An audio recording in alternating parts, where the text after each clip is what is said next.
วิ่งอนาปานสติสุด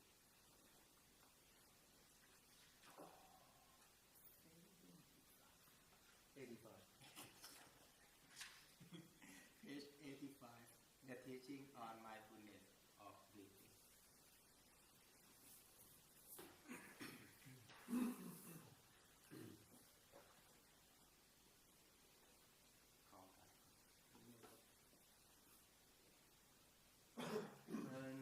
ธรรมยังอานาปานสติปาทัมปนามะเสอานาปานสติปิกเวปา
us. I shall breathe in, experiencing pleasure. Sukhabhati samvedhi pasasi samiti sikati. He trains us. I shall breathe out, experiencing pleasure. Citta sankara bhati samvedhi pasasi samiti sikati. He trains us. I shall breathe in, experiencing the mental formations. Citta sankara bhati samvedhi pasasi samiti sikati. He trains us. I shall breathe out, experiencing the mental formations. Vasambayang citta sankara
So we establish ourselves in a posture that is most supportive for us as an individual for meditation, whether that's sitting on the floor, cushions, bench, chair.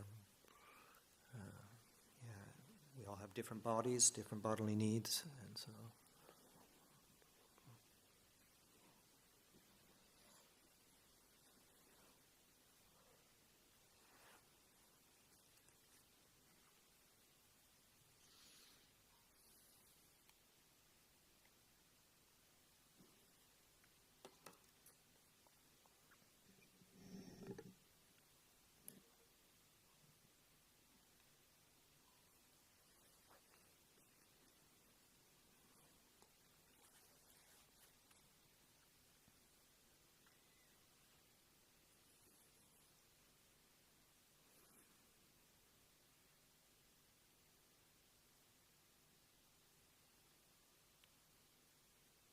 I'd like to suggest that our meditation already began,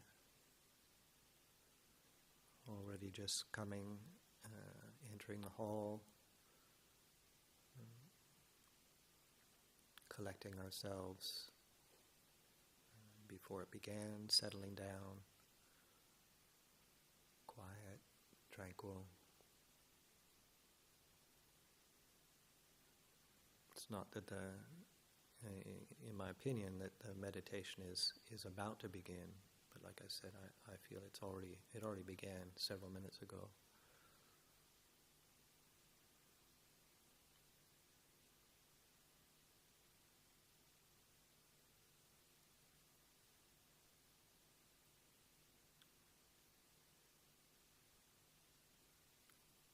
Placing attention on things that are settling.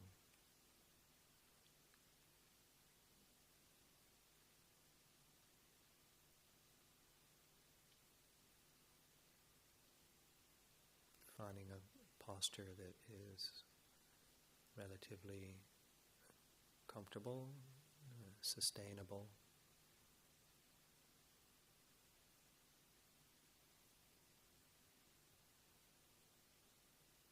All of these things take intention and attention.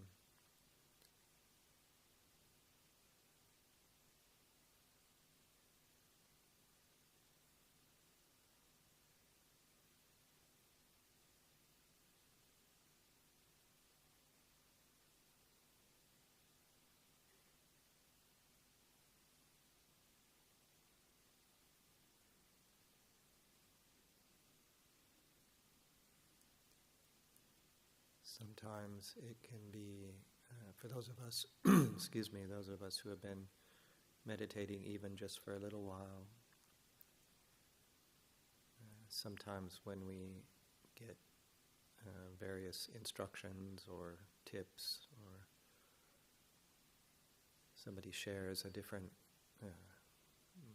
technique, I don't really like to use that word, but another technique, even just of the mindfulness of breathing, we might say something different from what we've heard before. Sometimes that might be confusing,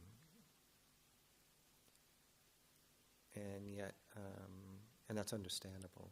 That's understandable. But I would like to encourage all of us to consider that yes, there's the Buddhist teaching on mindfulness of breathing that we just chanted.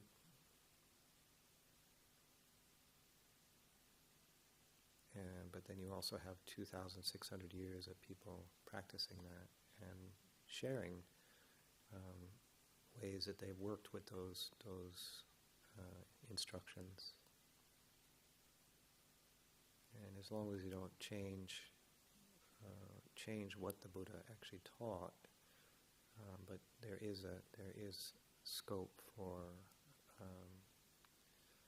some creativity. How to use the breath, or what part of the body to be focusing on when we're noticing the breath enter and exit the body, or just not even just the exit and entrance, but just noticing the body breathing. Because the Buddha doesn't really say. He just says mindfully breathing in, mindfully breathing out. It doesn't say tip of the nose, doesn't say belly, doesn't say rib cage.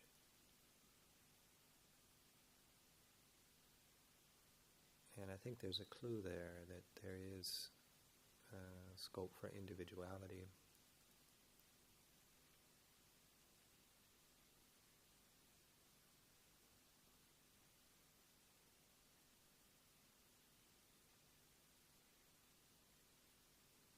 So just in case any of us feel confused at any point, just recognize that confusion, and but be open to hearing and instructions. And if it works for us as an individual, then all well and good. But if it doesn't really quite fit in with our practice so far, then just gently lay that aside. That's good. That gives us that sense of or shows our sense of discernment.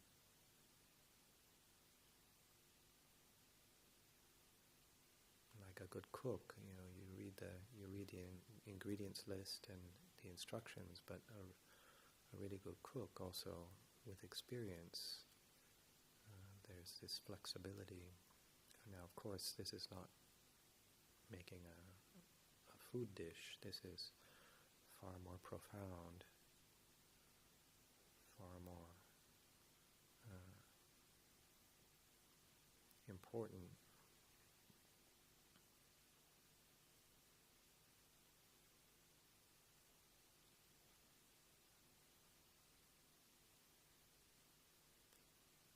And lastly, to say before we actually do guidance in the actual meditation is that often, we hear, for those of us who have been experienced, here again, even with a little bit of experience, we might hear terms like insight meditation, which is usually a translation of vipassana meditation. Or we might hear samatha, which is often translated as tranquilizing or settling, calming.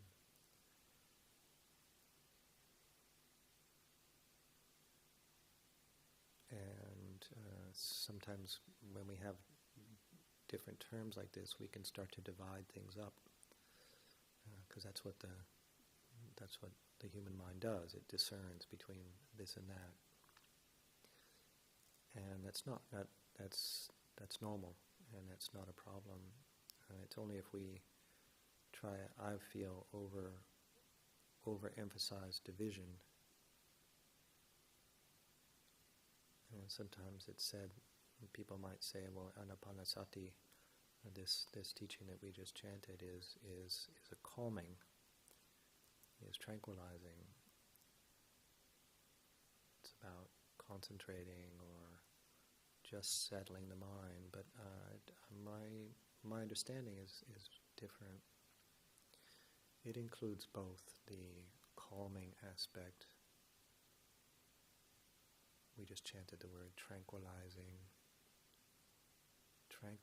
bodily formations, tranquilizing mental formations, thinking.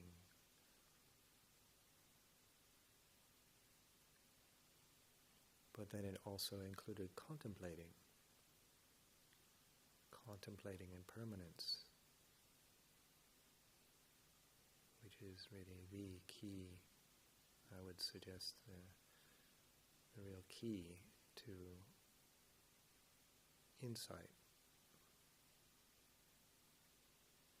Contemplating in the changing, impermanent, ephemeral, transient nature of all phenomena. The cessation, things arising, persisting, and ceasing. all thoughts, feelings, bodily formations, sight, sounds, smells, taste, touch, thoughts, all have a lifespan. And like everything that's born, it passes away. Whether it's a living being or a thought or a feeling.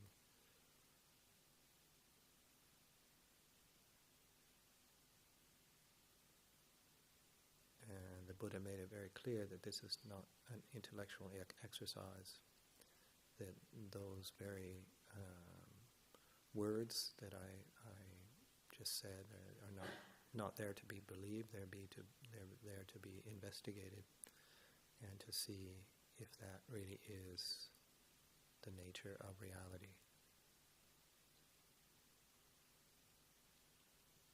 We put it to the test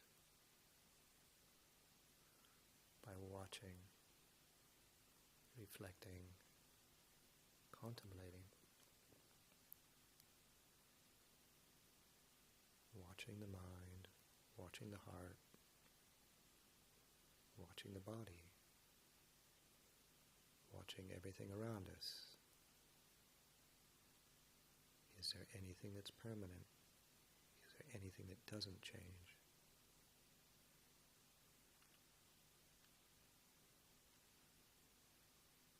And by settling the mind, by using these instructions and meditation instructions, there's lots of different types of meditation.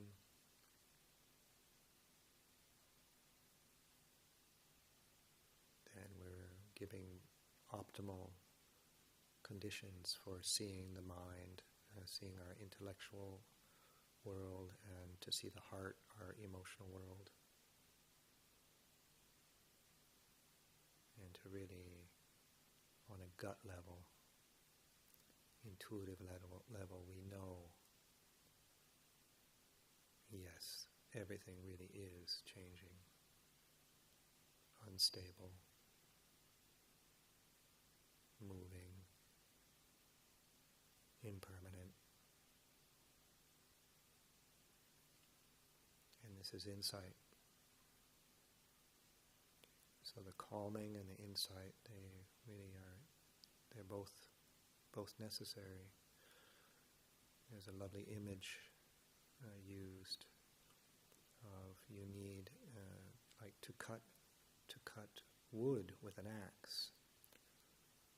You need both the weight of the axe and the sharpness of the blade to be able to cut the wood.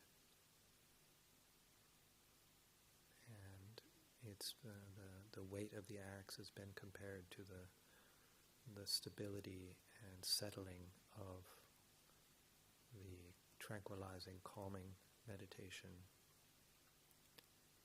And the sharpness of the blade is compared to the sharpness of discernment, of wisdom, clarity of mind being directed to noticing change.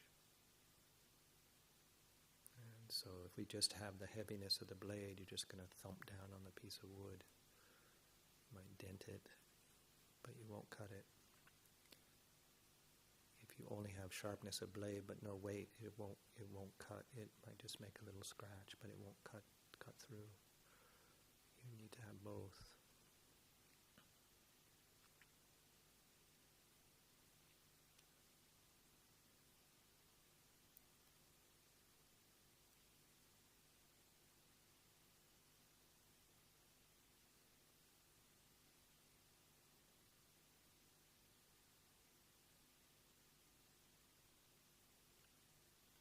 So now, just pay attention to the body.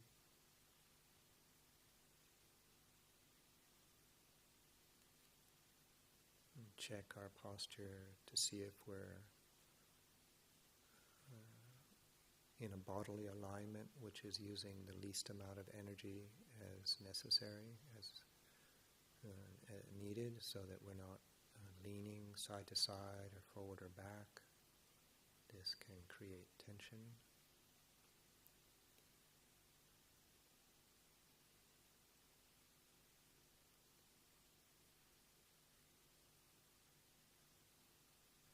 Check to see if our hands are relaxed, whether they're in our lap or on our knees or thighs, wherever they are, just that we're not gripping.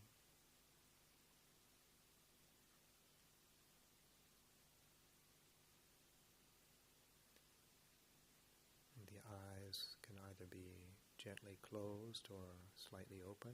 It's up to us.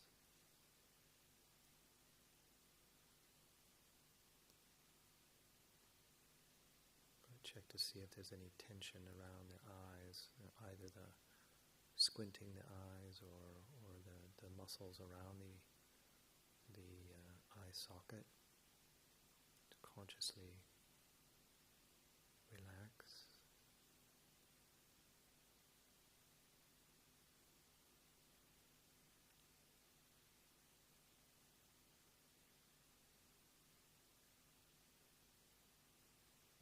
Facial muscles, consciously relax the face,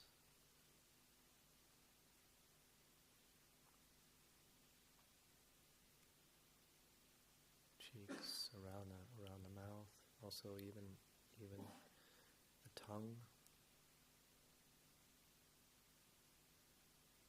Not gripping our teeth. Jaw is relaxed.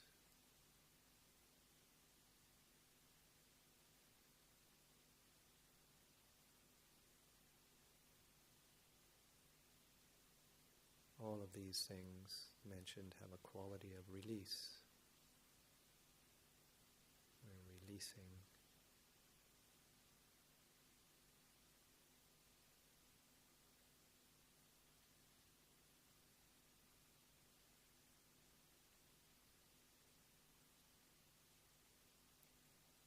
Gently sweep our attention down from the face through the torso and the arms.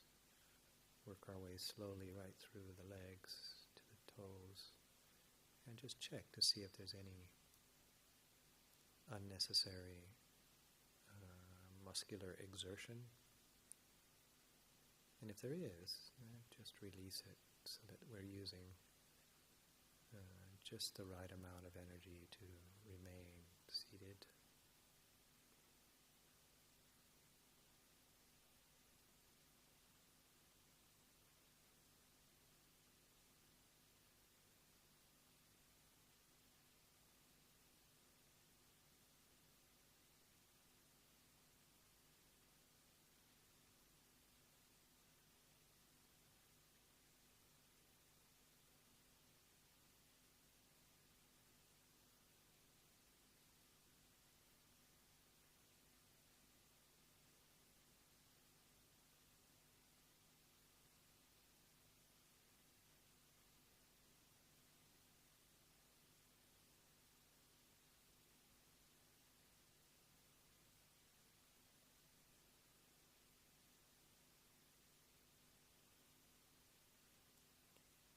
And when we've finished sweeping through our own body, across our own body,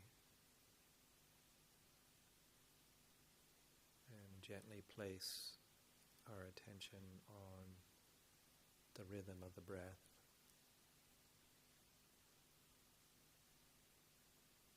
And as I said earlier, it can be, noticing that rhythm, whatever part of the body is comfortable for us.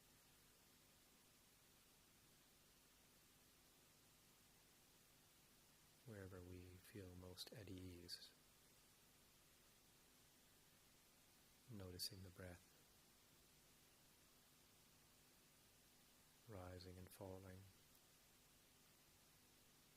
We'll practice like this for the next several minutes. If the mind drifts away from the breath, then just as soon as we notice that, we return to that part of the body that we were using before to note the breath.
Perhaps our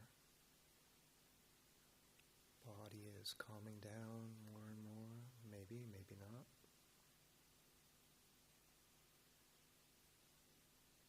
And perhaps our thinking processes are slowing down, maybe not.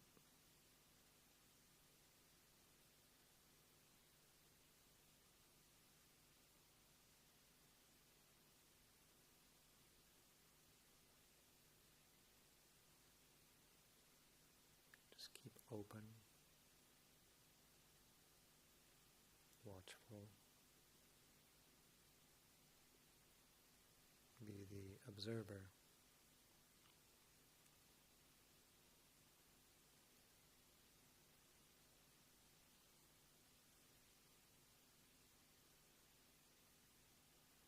Observing the body, observing the mind.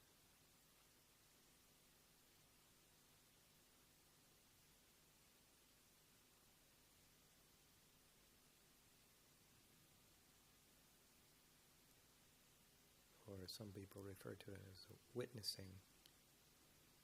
We're witnessing body and mind through awareness, through consciousness.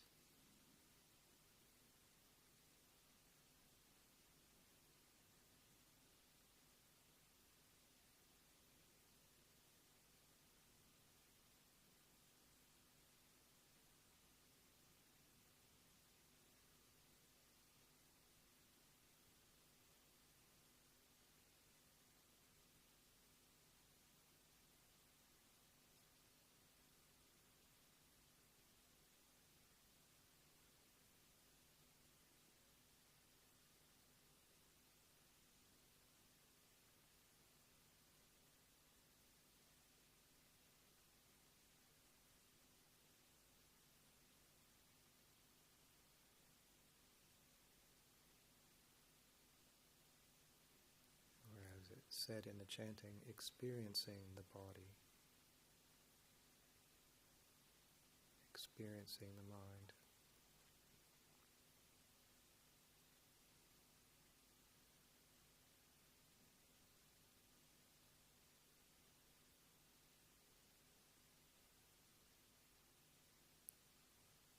Present moment experience. Calm. Clear, watchful.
things that are entering our field of awareness, are they just entering and staying forever? Or are they also fading away? Take a look. Notice. Are things staying the same, or are they changing?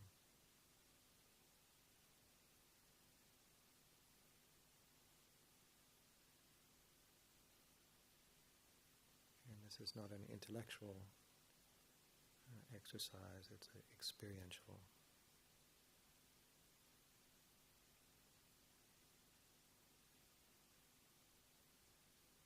Keep watching.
Where we really get stressed and experience discontent and suffering is so much of that is around our sense of self, whether that's our bodily formation, our body, or our mind, our emotional world, intellectual, where we fit into the world.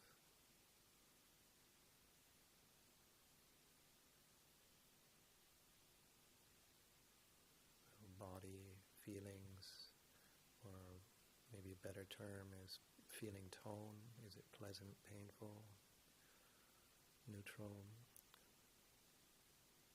Around our perceptions, how we see things, how we label things. Thoughts, emotions.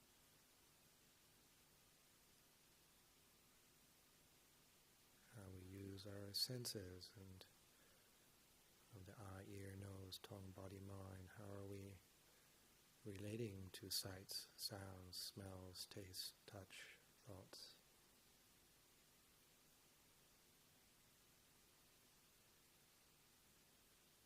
Our personality, who and what we think we are.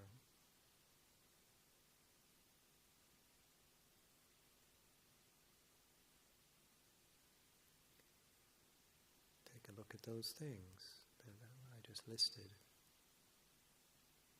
Are they moving, or are they always the same?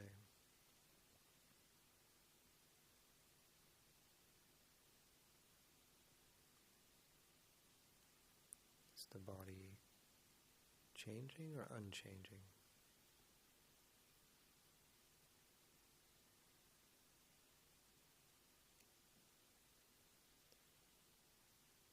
The feeling tone that we experience at any given moment, changing or unchanging? Is it always pleasant? Always painful? Always neutral?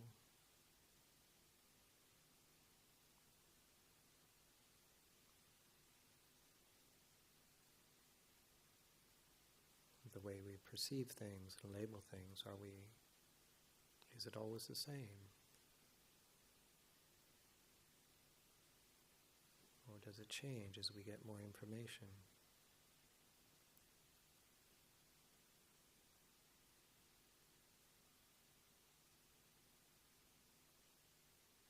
Thoughts, emotions.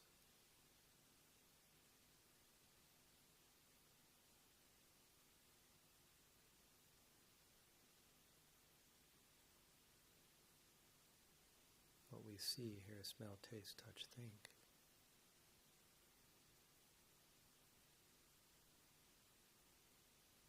Intellectually, it's easy to answer these questions usually, or a lot easier, but here again, we're looking at this from a more experiential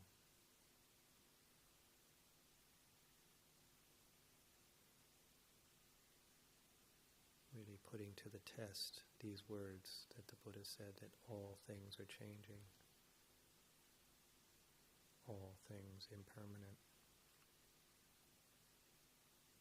Really look so that we know, see clearly for ourselves, no doubt.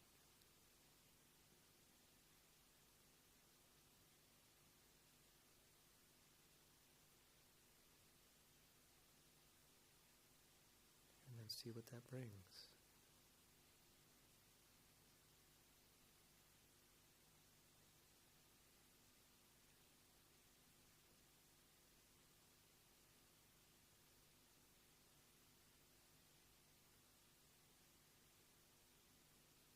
And hopefully eventually we'll see that on a gut level that if everything has a nature of change, why should we try to keep things the way we want them? To make ourselves happy? Why do we try to make things stable when their very nature is unstable? And we can live freely with change. We can stabilize, relatively stabilize things as much as possible, but we know in our heart, in our gut, that things change. Body changing. Feelings changing.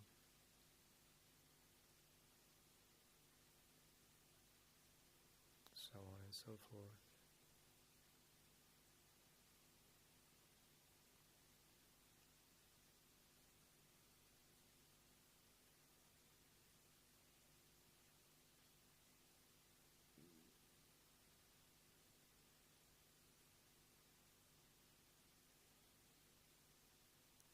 We loosen our grip.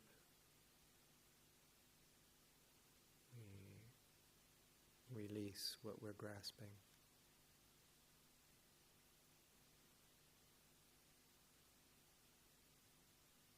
No more clinging.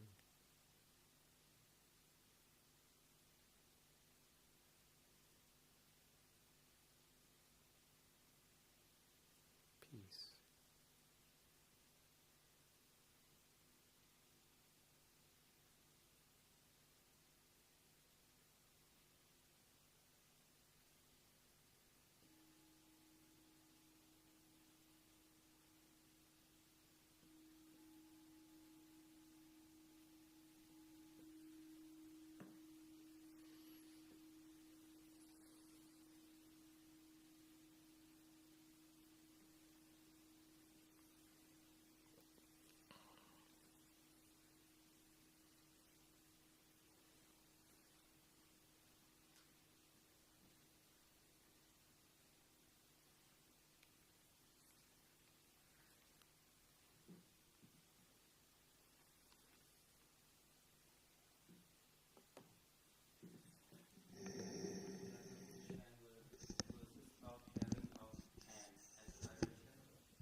teaching English? English. So closing homage, we think on page 29, somewhere near there.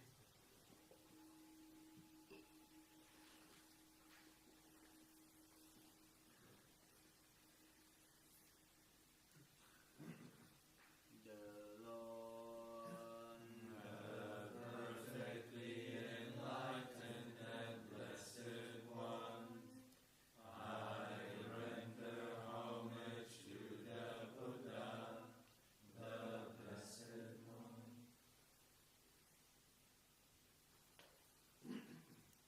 the teaching So completely explained by him, I bow to the Dhamma. the blessed one disciple